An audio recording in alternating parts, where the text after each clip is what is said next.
HSC পরীক্ষা ২০২৪ যেগুলো স্থগিত হয়েছিল সেগুলো কবে হবে এবং পরীক্ষা কবে শুরু হবে সে বিষয় নিয়ে আমি তোমাদেরকে এই ভিডিওতে কিছু নির্দেশনা দিচ্ছি। বর্তমানে আমি নেটে এসেছি অলমোস্ট আজকে ২৪ তারিখ, ১৮ তারিখ গিয়েছি, তো ১৮, ১৯, ২০, ২১, ২২, ২৩, ২৪ ৭ দিন পরে। সো তোমাদের কার কী অবস্থা একটু জানিও, সবাই ভালো আছো কি না। তোমাদেরকে নিয়ে অনেক দুশ্চিন্তা করেছি, কিন্তু দুশ্চিন্তা করে কোনো লাভ নেই, কারণ সেরকম কোনো যোগাযোগ করার নেই। আমার যত স্টুডেন্ট ছোটো ভাই ছিল ওদেরকে নক দিয়েছি, সবাই ভালো আছে কম বেশি।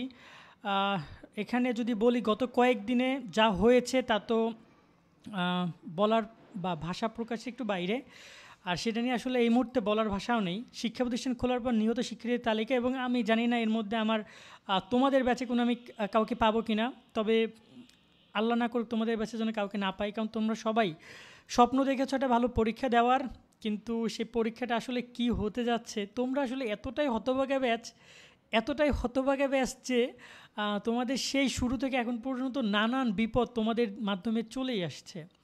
যাই হোক, অবশেষে একটু নেটের মুখ আমরা দেখেছি এতদিন পরে। নেট মানে অন্ধকার, আমার বাসায় কোনো ধরনের টিভিও ছিল না যে আমি ইনফরমেশনগুলো জানবো।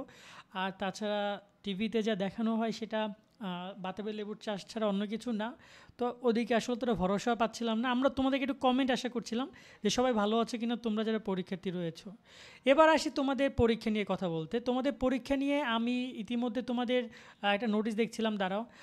তোমাদের যে পরীক্ষাগুলো হয়েছিল, লাস্ট যে আপডেট আমরা পেয়েছি শিক্ষা মন্ত্রণালয় থেকে, যে ২৫ তারিখে পরীক্ষা স্থগিত ছিল, অর্থাৎ অর্থনীতি প্রথম পত্র পর্যন্ত।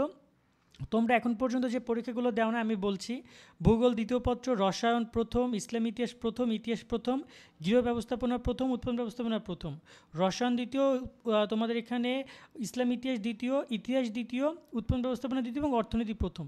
এই পরীক্ষাগুলো তোমরা দেও নাই। এখন তোমাদের ২৮ তারিখ থেকে পরীক্ষা শুরু হওয়ার একটা কথা রয়েছে। এখন এই জায়গায় আমরা যদি তোমাদের নোটিশটা দেখি, এখানে কিন্তু তারা পরীক্ষা স্থগিত প্রসঙ্গে ওই যে নোটিশ দিয়েছে সেখানে কিন্তু তারা বলেছে যে ২৫ তারিখ পর্যন্ত পরীক্ষা হবে না এবং এর পরের পরীক্ষাগুলো হবে।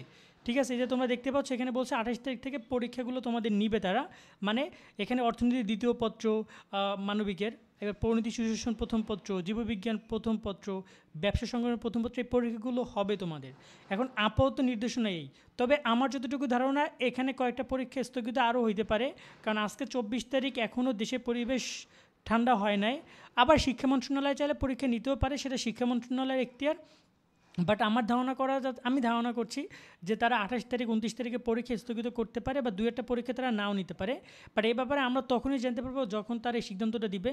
বাট এখন পর্যন্ত লাস্ট আপডেট যে তোমাদের আগামী ২৮ তারিখ পর্যন্ত সকল পরীক্ষা ২৫ তারিখ পর্যন্ত পরীক্ষা স্থগিত, ২৮ তারিখ থেকে তোমাদের সবগুলো পরীক্ষা হবে, এটা লাস্ট আপডেট। বাট যদি নতুন আপডেট আসে আমরা তোমাদেরকে জানাবো। আর তোমাদের কোনো বন্ধুবান্ধব এই এর মধ্যে মারা গিয়েছে কিনা, বা তোমাদের কোনো নিকটাত্মীয় একটু বিস্তারিত ঠিকানা সহ আমাদেরকে বলো। আমরা এখানে কোনো ধরনের সরকারি কোনো করছি না, জাস্ট আমরা হচ্ছে যে একটু খোঁজখবর নিচ্ছিলাম, জানছিলাম। কেমন, তোমরা একটু আমাদেরকে জানিও। এখানে অচলমান কোটা সংস্কার আন্দোলন, নিহত সংখ্যা বেড়ে ১৯৭ দেখাচ্ছে এখানে। আমি জানি না যে এটা সত্য কিনা বা মিথ্যা। নিউজে তো আমরা দেখছিলাম, এখন নিউজ চ্যানেলগুলো অন্যান্যগুলো আমি অত ভালোভাবে ঢুকতে পারছি না, কয়েকটা জায়গা থেকে তোমাদেরকে দেখাচ্ছিলাম। সো যেহেতু এখানে একটা কথা বলি, ৩১ জুলাই পর্যন্ত সব পরীক্ষা স্থগিত ঘোষণা করেছে। সো আমার ধারণা করা যাচ্ছে যে তোমাদের পরীক্ষাও ৩১ তারিখ পর্যন্ত পরীক্ষাগুলো নাও হইতে পারে। এটা আমার ধারণা, আমি কিন্তু আবার বলছি এটা কোনো কনফার্ম নিউজ না। ঠিক আছে, এটা কোনো কনফার্ম নিউজ না। হয়তোবা সামনে আরও আমরা কনফার্ম নিউজ পাবো। তবে সামনে দেখি আমরা কি বলে শিক্ষা মন্ত্রণালয় থেকে, এবং তখন আমরা তোমাদেরকে এই বিষয়গুলো নিয়ে জানাতে পারবো। সর্বশেষ একটা কথা বলবো, পড়াশোনা তোমরা যদি মধ্যে পড়াশোনা যদি করতে থাকো যেভাবে করতে আসো করে যাও, তবে অত বেশি প্যারা খাইও না যে পড়তে হবে একদম পড়ে এলাকা ফাটিয়ে ফেলতে হবে, এই প্যারাগুলো থেকে বাদ দাও। কারণ এখন আর সেই পরিবেশটা নাই। যখনই পরীক্ষার রুটিন দিবে যে তোমাদের পরীক্ষাটা তারা নিচ্ছে বা কিছু একটা সামথিং, তখন তোমরা, আমার মনে হয় যে তখন তোমরা পড়াশোনার দিকে বেশি মুভ করো। কারণ এখন যে পরিবেশ, যে পরিস্থিতি, তাতে অনেক সময় দেখা যায় যে পড়ালেখা তোমাদের কিন্তু পরিদৃশ্যন মতো না হইতে পারে। আশা করি বুঝতে পেরেছি। সকলে অনেক ভালো থাকবে। আল্লাহ হাফেজ।